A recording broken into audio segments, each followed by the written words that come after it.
একের পর এক ধর্ষণ, নিপীড়ন ও নির্যাতনের প্রতিবাদে বিক্ষোভে মুখর দেশ।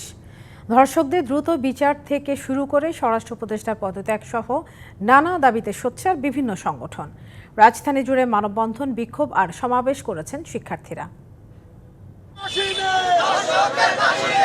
ধর্ষণ সহ নারী নিপীড়নের প্রতিবাদে আজও বিক্ষোভ ও মিছিল হয়েছে রাজধানী জুড়ে। হাইকোর্ট থেকে টিএসসির রাজু ভাস্কর্যের পাদদেশ জুড়ে ছিল বিক্ষোভে উত্তাল।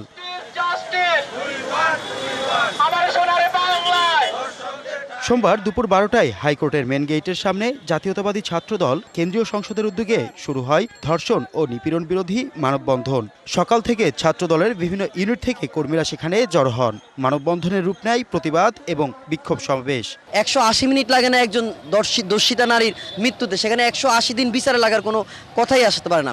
আমরা মনে করছি দ্রুত সময়ের মধ্যে, আরও দ্রুত সময়ের মধ্যে এই দর্শনকাণ্ডের বিচার হতে হবে।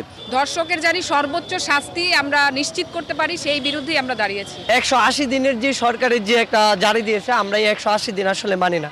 আমরা চাই ধর্ষকের সর্বোচ্চ শাস্তি, মানে 1 দিন বা 2 দিন বা 7 দিনের ভিতরে সর্বোচ্চ শাস্তি ফাঁসি দিতে হবে।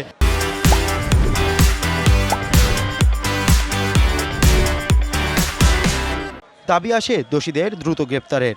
বাংলাদেশের এই আইন যুগোপযোগী করতে হবে এবং শুধু আসিয়া নয়, আসিয়া আমাদের বোন, শুধু আসিয়া নয়, আগে যতগুলো ঘটনা রয়েছে তারও বিচার সুনিশ্চিত করতে হবে। এদিকে ধর্ষণকারীদের বিরুদ্ধে দ্রুত সময়ের মধ্যে বিচারের দাবিতে প্রতিবাদ সমাবেশ করছে ঢাকা বিশ্ববিদ্যালয়ের শিক্ষার্থীরা। তাদের দাবি, দ্রুত ধর্ষকদের বিচার করতে হবে। আমরা চাই নারীদের নিরাপত্তা যেন রাষ্ট্র নিশ্চিত করে। এখন আপাতত আমাদের দাবি হচ্ছে আমরা ধর্ষকদের দৃষ্টান্তমূলক শাস্তি চাই। এই ধর্ষকের একমাত্র নিকৃষ্টতম মৃত্যুদণ্ড চাই, দৃষ্টান্তমূলক শাস্তি, নিকৃষ্ট থেকে নিকৃষ্টতম মৃত্যুদণ্ড। এদিকে নারীর প্রতি সকল ধরনের সহিংসতা রোধে সকালে রাজধানীর বেইলি রোডে স্ট্যামফোর্ড বিশ্ববিদ্যালয়ের শিক্ষক ও শিক্ষার্থীরা প্রতিবাদ সমাবেশের আয়োজন করেন। এই সময় তারা প্রয়োজনে আইন পরিবর্তন করে রাষ্ট্রের সকল নাগরিকদের নিরাপত্তা নিশ্চিত করার দাবি জানান। আইন প্রয়োজনে সংশোধন করে আগামী জুন মাসের 10 তারিখের মধ্যে উনার কথার আমরা প্রতিফলন দেখতে চাই। এদিকে স্বরাষ্ট্র উপদেষ্টার পদত্যাগ দাবি করে টিএসসি রাজু ভাস্কর্যের স্লোগানে মুখরিত করে সমাজতান্ত্রিক ছাত্র ফ্রন্ট। হাসিব পান্থ, ডিবিসি নিউজ, ঢাকা।